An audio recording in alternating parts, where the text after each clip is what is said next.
Okay, visibility of class diagram. So in UML identifies total 4 types of visibility, that is public, private, protected and package.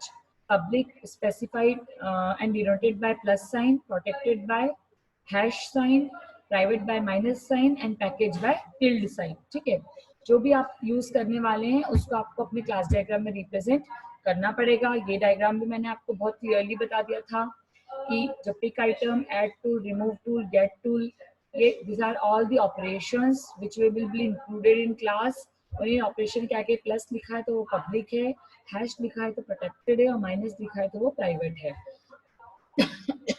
वैसे ही सबसे ऊपर tool bar लिखा है तो ये name of the class है और इसके नीचे जो मिडिल सेक्शन होता है that is name of the attributes. और जब भी आप एट्रीब्यूट मेंशन करेंगे तो कॉलन लगा के आपको एट्रीब्यूट का डेटा टाइप भी मेंशन करना पड़ेगा. ओके, अब आज हम नई चीज पढ़ने वाले हैं, ये आप शायद ऑलरेडी पढ़ चुके होंगे C++ में, that is class multiplicity.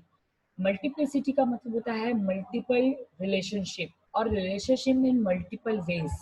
Multiplicity का मतलब होता है रिलेशनशिप इन मल्टीपल वेज. तो क्लास रिलेशनशिप मतलब क्या होगा कि दो क्लासेस यदि है आपके सिस्टम में तो वो दो क्लासेस जो है वो आपस में मल्टीपल तरीके से, मतलब जो डिफरेंट डिफरेंट क्लासेस है वो आपस में मल्टीपल टाइप ऑफ रिलेशनशिप से कनेक्टेड हो सकती है. तो लेट्स सी वो मल्टीपल टाइप ऑफ रिलेशनशिप क्या है. ठीक है, तो सबसे पहले उसमें जो कैटेगरी आती है वो होती है मल्टीप्लिसिटी एग्जांपल्स. रिलेशनशिप बहुत टाइप की होती है. पहले टाइप की जो हम रिलेशनशिप देख रहे हैं वो कौन सी होती है, मल्टीप्लिसिटीज. मल्टीप्लिसिटी का मतलब होता है कि जैसे ये दो क्लास है, आपको डायग्राम दिख रहा है, एक कंपनी है, एक एम्प्लॉय है, दिख रहा है आपको?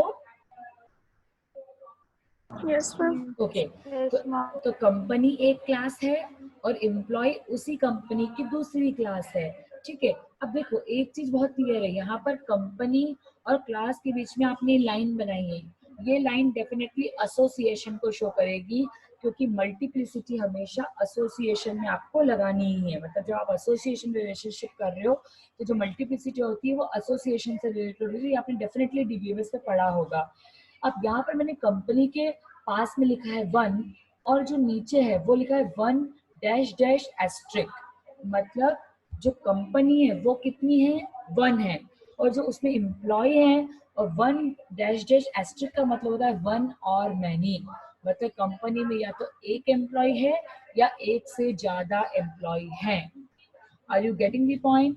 और 1 का मतलब क्या होता है, exactly 1, no more no less, ना ही 0 होगा ना ही 2 होगा. यदि 1 आपने लिखा है मतलब एग्जैक्टली 1. बात आ रही है आपको समझ में? 1 और 1 डैश डैश हैश क्या रिप्रेजेंट करते हैं, 1 रिप्रेजेंट करता है एग्जैक्टली 1, नो मोर और नो लेस, मतलब केवल 1 ही 1 आएगा. और 1 और हैश ये करते हैं रिप्रेजेंट 1 और मैनी, 1 या तो बहुत ज्यादा. ठीक है, अब देखो कई आप एग्जाम्पल ऐसे देखोगे जिसमें हैश ये एस्ट्रिक लिखा रहेगा, वहां पर लिखा रहेगा एन लिखा रहेगा, तो एन का मतलब भी होता है मैनी. जैसे यहाँ पर केवल एस्ट्रिक का मतलब मैनी होता है, एस्ट्रिक जगह की जगह पर आप एन भी यूज कर सकते हो, एन का मतलब भी मैनी होता है. अब कभी आपको ऐसा लिखा हुआ दिखे 0 डैश डैश 1, तो इसका मतलब होता है 0 और 1. बात आ रही है समझ में? 0 और 1. फिर यहाँ पर 0 डैश डैश एस्ट्रिक मतलब 0 और मैनी, और एक होता है 1 dash dash asterisk that is 1 और मैनी. ये सब मल्टीप्लिसिटी एग्जाम्पल को आपको अपने दिमाग में रखना है क्योंकि जब आप दो टाइप की क्लासेस है और जब आप उसके बीच में रिलेशनशिप बताओगे तो आपको अपने दिमाग में क्लियर होना चाहिए कि उनके बीच की रिलेशनशिप कैसी होगी. जैसे ऊपर यदि कंपनी की जगह पे लिखा होता रहता है फैकल्टी और एम्प्लॉय की जगह पे रहता है स्टूडेंट, तो आप क्या करते, कौन सी रिलेशनशिप बनाते, कौन सी रिलेशनशिप बनाते? यदि ऊपर लिखा हुआ रहता फैकल्टी और नीचे लिखा हुआ रहता है स्टूडेंट, आप कौन सी रिलेशनशिप बनाते? Anyone? 1 to many. 1 to many बनाते क्योंकि 1 faculty teachers so many student. Yes और नो?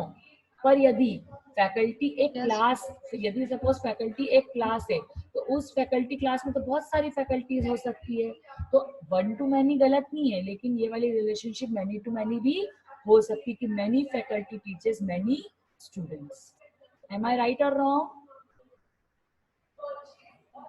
Yes, ठीक है, ma'am. आप कहाँ पर अप्लाई कर रहे हो उसके हिसाब से मल्टीप्लिसिटी होगी। देखो एक और एग्जांपल है, पेशेंट और टेस्ट। तो एक पेशेंट बहुत सारे टेस्ट करवाता है, लिखा हुआ है पेशेंट अंडरगोज टेस्ट। तो यहाँ पर जो रिलेशनशिप है, पेशेंट कितना हुआ एक, और वो जो टेस्ट करवाता है वो होता है मैनी। अब यहाँ पर मैनी टेस्ट, ऐसा जरूरी नहीं है कि यहाँ पर हमेशा मैनी आएगा, वन और मैनी भी हो सकता है कि एक पेशेंट है वो या तो एक टेस्ट का बोला है डॉक्टर ने उसको, या बहुत सारे टेस्ट का बोला है डॉक्टर ने उसको। Are you getting the point? यदि वन टू मैनी करोगे तो उसमें क्या होगा कि या तो वर एक टेस्ट का बोला है या एक से ज्यादा टेस्ट का बोला है, दोनों ऑप्शंस ओपन है वहां पर। यदि केवल एस्ट्रिक लिखा है मतलब वहां पर दो या मतलब वन से ज्यादा टेस्ट का बोला है, डेफिनेटिव, ओनली वन का नहीं बोला, ये तो पक्का ही है, ठीक है। और यदि जीरो से एस्ट्रिक लिखा हुआ रहता तो क्या होता कि या तो टेस्ट का बोला ही नहीं है या ज्यादा एक से ज्यादा टेस्ट का बोला हुआ है। आपको क्लियर है? या जीरो डैश डैश वन होता तो आप क्या समझते कि या तो एक भी टेस्ट का नहीं बोला या केवल एक टेस्ट का बोला हुआ है। आपको मेरी बात समझ में आ रही है? Because Yes, ma'am. Multiplicity is very important, ये बहुत one of the very important चीज होती है, आपको ये समझ में आना बहुत जरूरी है। क्लियर है? तो आपको सबका मीनिंग समझ में आ गया? ठीक है। अब what is multiplicity in association, जैसे मैंने आपको बताया, तो multiple objects can be related to some objects, मतलब बहुत सारे ऑब्जेक्ट्स दूसरे क्लास के अदर ऑब्जेक्ट से रिलेट हो सकते हैं। तो मल्टीप्लिसिटी तो ये रिप्रेजेंट करती है कि कितने ऑब्जेक्ट्स आपस में कनेक्टेड है। यदि मैंने लिखा है वन और मैं एस्ट्रिक, मतलब one object connected to many other objects. यदि लिखा है मैंने एस्ट्रिक एस्ट्रिक, मतलब many object connected to many other objects. आपको बात आ रही है समझ में? मैंने लिखा है जीरो डैश डैश वन और यहाँ पे लिखा है वन डैश डैश एस्ट्रिक, मतलब वन और जीरो और वन ऑब्जेक्ट, मतलब some object related to one और मैनी ऑब्जेक्ट। मतलब सम वर्ड कब यूज करोगे आप? जब जीरो या वन हो या केवल वन हो। सम मतलब कुछ होता है और मैनी मतलब बहुत ज्यादा होता है। ये मैथ्स में हम पढ़ चुके हैं कि कहाँ पर आप मैनी यूज करते हो, कहाँ पर आप मच यूज करते हो, कहाँ पर आप सम यूज करते हो, ठीक है। तो आपको पता होना चाहिए ये सब चीजें। The multiplicity can be return as expression, जो मैं ऑलरेडी आपको डिस्क्राइब कर चुकी हूँ, वन और मैनी। यदि वन लिखा हुआ, वन होगा तो ओनली वन लिखा हुआ रहेगा, मैनी होगा तो एस्ट्रिक लिखा हुआ रहेगा।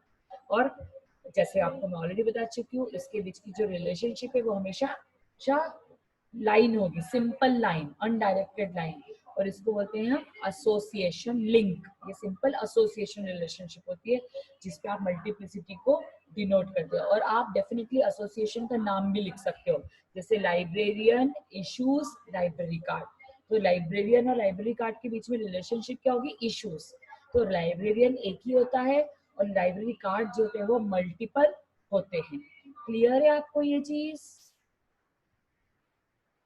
अब इसके आगे मुझे एक और क्लास बनानी है, जैसे स्टूडेंट, तो आप ये लिख सकते हो लाइब्रेरी कार्ड, फिर एसोसिएशन आप लिख सकते हो रिसीव, मतलब library card receive by many student.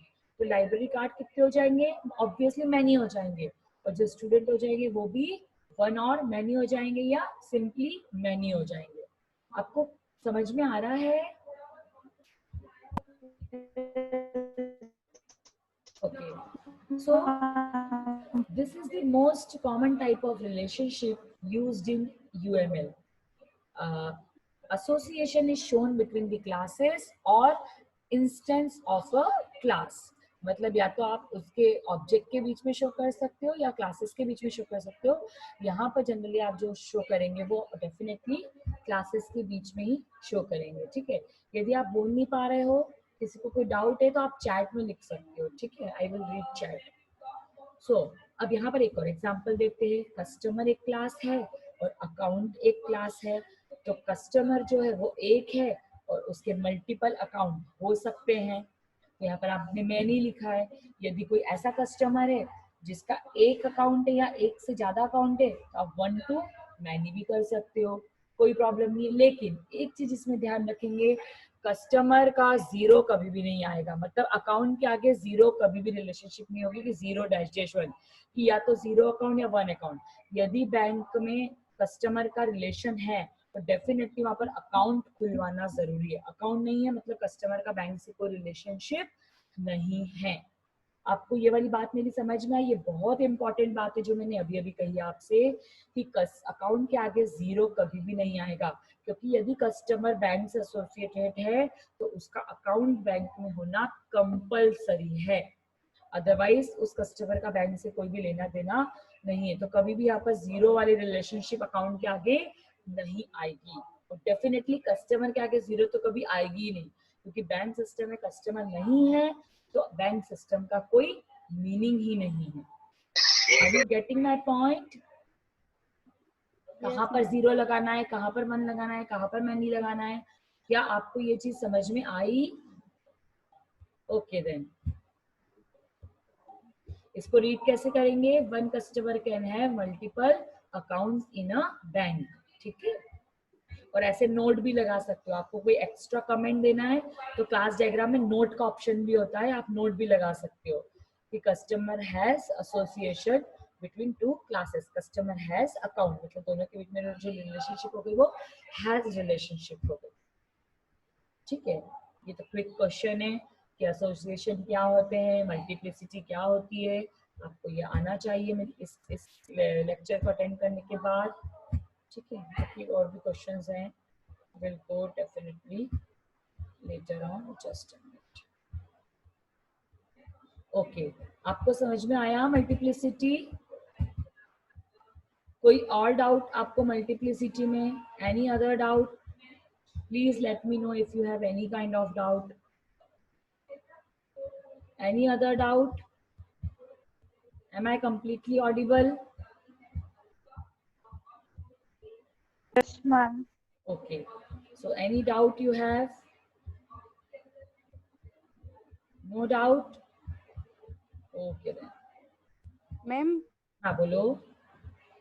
ये आपने जो अभी मल्टीप्लिसिटी एक का हाँ एग्जाम्पल समझाया, हाँ इसमें हाँ आपने बोला 0 to 1 और ये सब बताया, तो ये हाँ उसमें अपन डायग्राम बनाएंगे यूएमएल में तो उसमें हाँ, यूज हो उसमें पाएंगे? बिल्कुल यूज करना है आपको।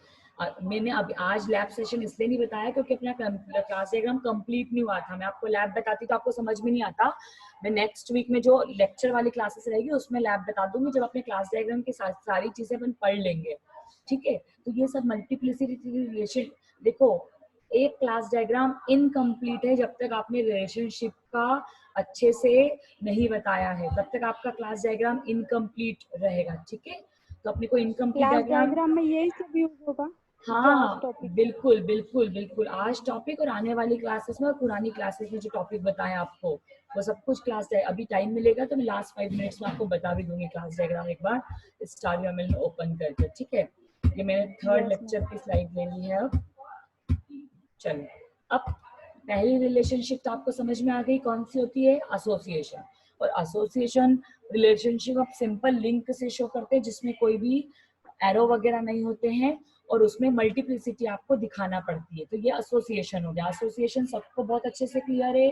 अब सेकेंड टाइप ऑफ जो रिलेशनशिप होती है जो दो क्लासेस के बीच में हो सकती है, उसका नाम है एग्रीगेशन एंड कंपोजिशन। देखो मेरे ख्याल से तो ये सब सब आपने ये चीजें सब पढ़ी हुई है बेटा, ठीक है। ये आपने सब चीजें पढ़ी हुई है, पर फिर भी मैं आपको बहुत अच्छे से बता दूंगी क्योंकि बहुत इंपॉर्टेंट होती है। ये आपने डीबीएमएस में सब पढ़ रखा है, C++ में आपने सब पढ़ रखा है। तो सेकेंड टाइप की जो रिलेशनशिप होती है वो होती है एग्रीगेशन और कंपोजिशन। एग्रीगेशन और कंपोजिशन आपस में रिलेटेड टर्म होती है with a very very minor difference, बहुत ही माइनर डिफरेंस होता है।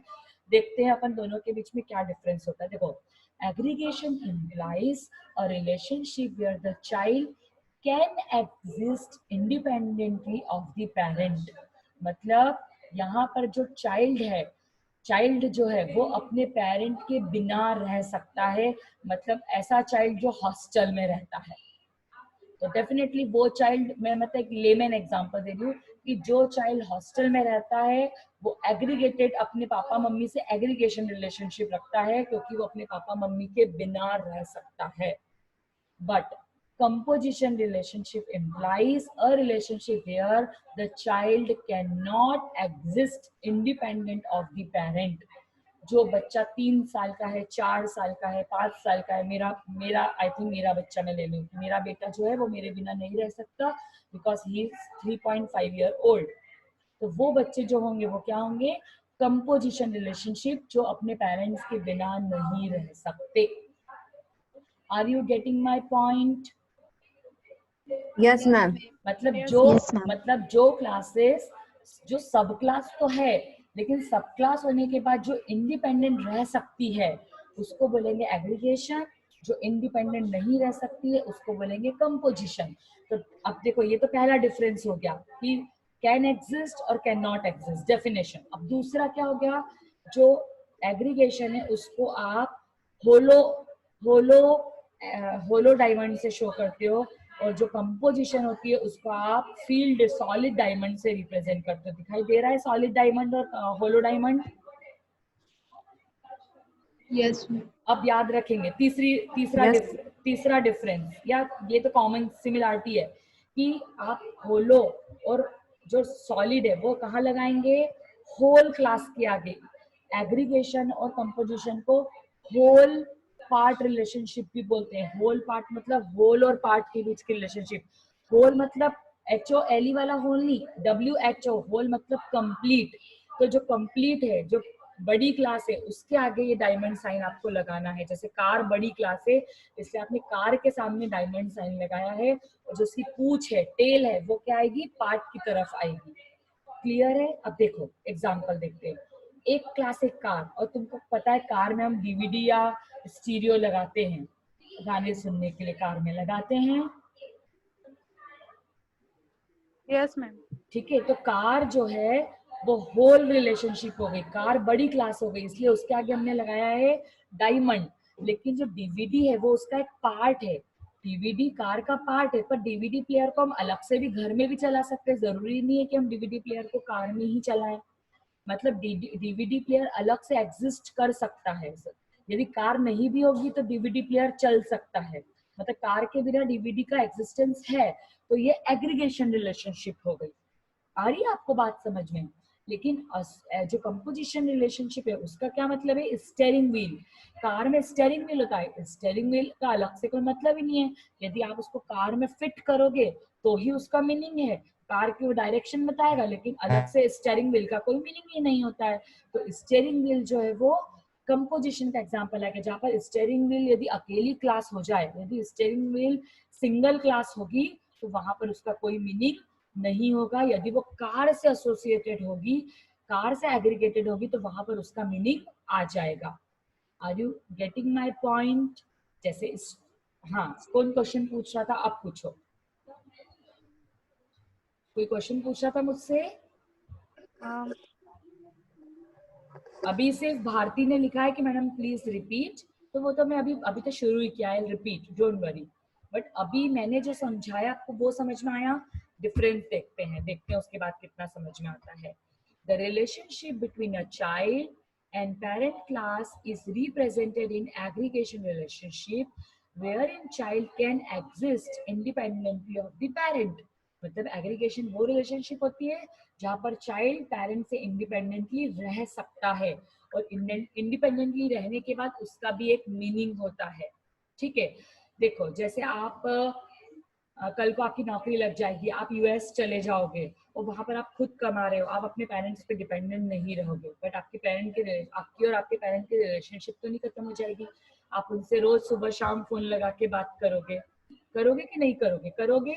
लेकिन आप अपने पेरेंट्स से पैसे नहीं लोगे, क्योंकि आप अपने पेरेंट पर डिपेंडेंट नहीं हो. आप एक इंडिपेंडेंट क्लास हो, आप खुद का कंपनी चला रहे हो, आप कमा रहे हो.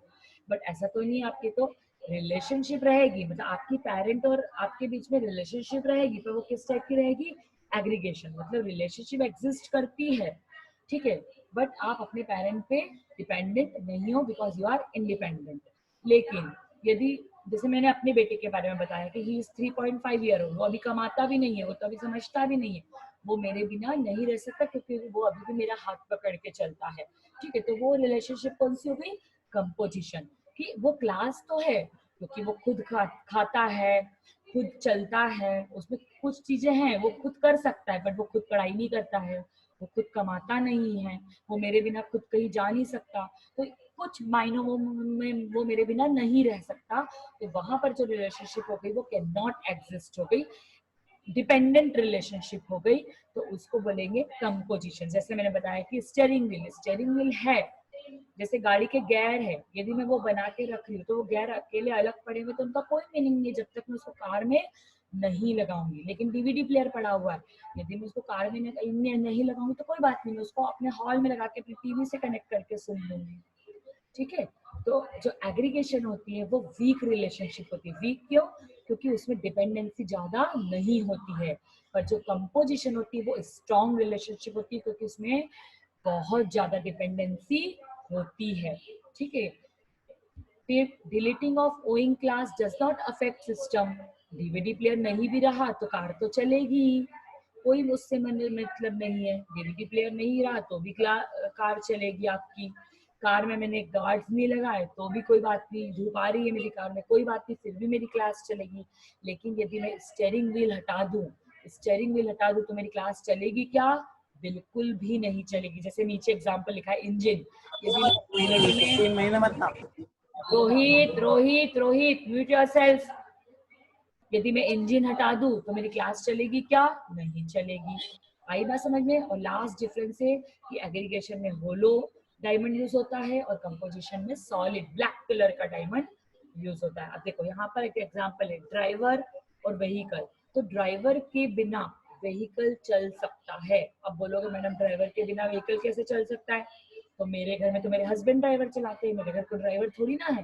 हो सकता है आपके घर में भी ड्राइवर नहीं हो, आपके पापा मम्मी खुद ड्राइव करते हो या आप खुद ड्राइव करते हो। तो यहाँ पर ड्राइवर, कार जो है वो ड्राइवर पे डिपेंडेंट बिल्कुल भी नहीं है। ड्राइवर कार को कोई भी चला सकता है, जरूरी नहीं है ड्राइवर ही चलाए, ठीक है। बट इंजन के बिना कार नहीं चल सकती। तो these are some difference between aggregation and composition. Clear. Last 6 minutes बचे हैं, ये कुछ एग्जाम्पल्स हैं, मैं कल की क्लास में ले लूंगी। मैं शेयरिंग स्टॉप करती हूँ। Please on your video camera so that I can take your attendance. और जब तक मैं अटेंडेंस ले रही हूँ definitely you can ask doubts. Please ask, please on your video cameras and please आपके डाउट पूछ लीजिए यदि आपको है कोई डाउट तो, एसोसिएशन में, मल्टीप्लिसिटी में और एग्रीगेशन में। हाँ बेटा बोलो। मैम एसोसिएशन स्टार्टिंग में जो आपने पढ़ा था ना वो पढ़ना है मैम, नेटवर्क प्रॉब्लम आ रही थी इसलिए समझ नहीं पाए। कोई बात नहीं, मैं आपको ओरल ही बता देती हूँ, आपको समझ में आ जाएगा ओरल बताने से। एसोसिएशन मतलब कि दो क्लासेस आपस में जुड़ी हुई है with the help of association relationship. Association relationship को सिंपली एक लिंक से शो किया जाता है, मतलब एसोसिएशन में सिंपल एक लिंक होती है। और लिंक का मतलब होता है कि ये दोनों क्लास आपस में किसी भी तरह से जुड़ी हुई है। अब वो जो लिंक, कौन नॉनसेंस है ये, मैं रिमूव कर दूंगी। नहीं पढ़ना है तो आप मत एंटर हुई है बेटा क्लास में। Please do not do like that, ठीक है। कौन नॉनसेंस है यार ये। Just wait a minute, let me check who is this.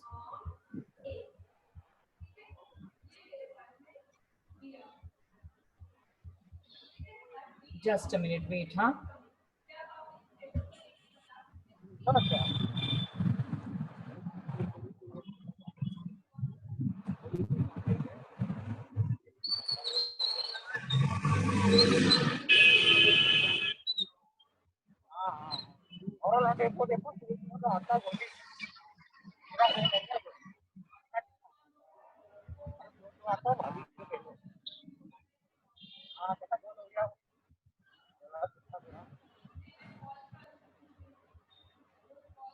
चलो रिमूव ही कर दिया मैंने रोहित को, सबसे अच्छी बात। Okay, so let's see it again. आपको डाउट है तो लेट्स सी इट अगेन। देखो, मल्टीप्लिसिटी होती है एसोसिएशन रिलेशनशिप, ठीक है। तो उसका मतलब ये होता है कि एक दो क्लासेस आपस में कितनी तरीके से जुड़ सकती है, कितने ऑब्जेक्ट उसके आपस में एक दूसरे से कनेक्टेड है। यदि वन लिखा है इसका मतलब एग्जैक्टली वन ऑब्जेक्ट कनेक्टेड है। यदि 0 to डैश डैश 1 लिखा है मतलब या तो कोई भी ऑब्जेक्ट कनेक्टेड नहीं है या केवल वन ऑब्जेक्ट कनेक्टेड है। यदि एस्ट्रिक लिखा है मतलब मैनी ऑब्जेक्ट कनेक्टेड है। यदि 0 to एस्ट्रिक लिखा है मतलब या तो 0 या मैनी ऑब्जेक्ट कनेक्टेड है। और 1 डैश डैश एस्ट्रिक लिखा है या तो मतलब 1 या 1 के साथ साथ मैनी ऑब्जेक्ट कनेक्टेड है, ठीक है। तो ये रिलेशनशिप जब आप दो क्लासेस बनाओगे तो आपको वहां पर समझ में आएगी। जैसे मैंने अभी आपको एग्जांपल दिया कार और स्टीयरिंग व्हील। तो इसमें जो रिलेशनशिप होगी क्या होगी, कार के आगे भी आप 1 लिखोगे और स्टीयरिंग व्हील के आगे भी आप 1 लिखोगे, क्योंकि एक कार में एक ही स्टीयरिंग व्हील होता है। आपको बात आ रही है समझ में? अब आया आपको समझ में? जैसे मैंने इंजन का एग्जांपल दिया, तो एक कार में एक ही इंजन होता है, तो आप कार के आगे भी एक लगाओगे और एक इंजन के आगे भी एक लगाओगे। अब आप ये मत बोला कि मैडम कार तो बहुत सारी होती है, लेकिन कार बहुत सारी होती है तो फिर उसमें आपको दोनों जगह एस्ट्रिक लगाना पड़ेगा कि multiple classes having multiple engine, मतलब हर क्लास में इंजन, हर कार में इंजन होता है, ठीक है। वैसे स्टूडेंट और मतलब फैकल्टी और कोर्स के बीच में कर सकते हो कि one faculty teachers many courses. मैं आपको भी पढ़ाती हूँ, मैं फाइनल ईयर में प्रोजेक्ट की लैब भी लेती हूँ, तो मेरे आगे 1 लिखा जाएगा और कोर्सेज के आगे एस्ट्रिक, क्योंकि मैं ओएडी भी पढ़ाती हूँ और मैं मेजर प्रोजेक्ट भी लेती हूँ। आई आपको बात समझ में? रिलेशनशिप कैसे लिखोगे, आपका दिमाग कैसे चलना चाहिए, आपको समझ में आया? अब एक एम्प्लॉय है। अब देखो एम्प्लॉय की बात करूं तो एम्प्लॉय तो बहुत सारे हो सकते हैं। प्यून भी एक एम्प्लॉय है, लैब स्टाफ भी एक एम्प्लॉय है, फैकल्टी भी एक एम्प्लॉय है, एचओडी सर भी एम्प्लॉय है, और इस कॉलेज का जो डायरेक्टर है वो भी एक एम्प्लॉय है। यस और नो? ये सब एम्प्लॉय किसके हैं? मैनेजमेंट के, इंजीनियर संजीव अग्रवाल सर के एम्प्लॉय है ये सब की सब, यस मैम। है ना। तो एम्प्लॉय के आगे आप जनरलाइजेशन रिलेशनशिप लगा सकते हो कि एम्प्लॉय एक जनरल क्लास हो गई और उसकी जो स्पेशल क्लासेस हो गई वो कौन कौन सी हो गई, फैकल्टी हो गई, लैब स्टाफ हो गई, स्टूडेंट हो गई, मतलब सॉरी स्टूडेंट एम्प्लॉय नहीं होते, स्टूडेंट नहीं होगी, फैकल्टी हो गई, लैब स्टाफ हो गई, फिर प्यून हो गए, फिर डायरेक्टर हो गए, फिर हेड ऑफ द डिपार्टमेंट हो गई, ये सब उनकी क्लासेस हो गई। जैसे हो सकता है कि वन, जैसे एचओडी सर है वो एक फैकल्टी भी है क्योंकि वो आईटी 5th सेम में पढ़ाते भी है, वो एचओडी भी है। मतलब एक class more than one role show कर रही है, एक class more than one role show, yes ma'am. है ना। तो इसको भी एक अलग तरीके से रिप्रेजेंट करते हैं। ये मैं आपको कल मंडे की क्लास में बताऊंगी कि इसको आप कैसे रिप्रेजेंट करोगे जब एक ही class more than one role show करती है। जो डायरेक्टर सर है वो भी 2 रोल शो करते हैं क्योंकि वो डायरेक्टर भी हैं और वो पढ़ाते भी है डिप्लोमा ईसी वालों को, क्योंकि अपने डायरेक्टर सर ईसी से पीएचडी है, ठीक है। तो देखो ये एक अलग अलग टाइप की रिलेशनशिप होती है। अब आपको समझ में आया एसोसिएशन का मतलब और एग्रीगेशन का मतलब? एग्रीगेशन का मतलब होता है होल पार्ट रिलेशनशिप, कि एक है वो कंप्लीट क्लास है और दूसरा उसका पार्ट है। जैसे कार जो कंप्लीट है और इंजन और स्टीयरिंग व्हील उसके पार्ट है, डीवीडी प्लेयर उसका पार्ट है। जैसे लाइब्रेरी और बुक्स, वो भी एग्रीगेशन में आएगा कि लाइब्रेरी एक होल है और बुक्स उसकी पार्ट है। बुक्स के बिना लाइब्रेरी नहीं हो सकती। बुक्स के बिना लाइब्रेरी हो सकती है क्या? नहीं हो सकती, क्योंकि लाइब्रेरी का मतलब ही होता है कि जहाँ पर बुक्स होती है। तो यहाँ पर स्ट्रॉन्ग रिलेशनशिप हो गई, ठीक है। तो आपको मेरी बात आ गई समझ में? तो ये बहुत सारे यस मैम आ एग्जाम्पल, गया। मैं आपको 100 एग्जाम्पल्स दे सकती हूँ ऐसे। तो अपन नेक्स्ट क्लास में और एग्जाम्पल्स डिस्कस करेंगे। अभी तो लास्ट 1 मिनट है, class is about to end. आपको कोई भी दिक्कत है आप प्लीज पूछ लिया करो। आप लोग डाउट पूछते हो ना तो मुझे बहुत अच्छा लगता है, मुझे समझ में आता है कि हाँ आप लोग समझ रहे हो मेरी क्लास में। सिंपली बस लॉग इन करके नहीं बैठे हो, जैसे आज मैं रोहित को रिमूव कर दिया, पता नहीं कहाँ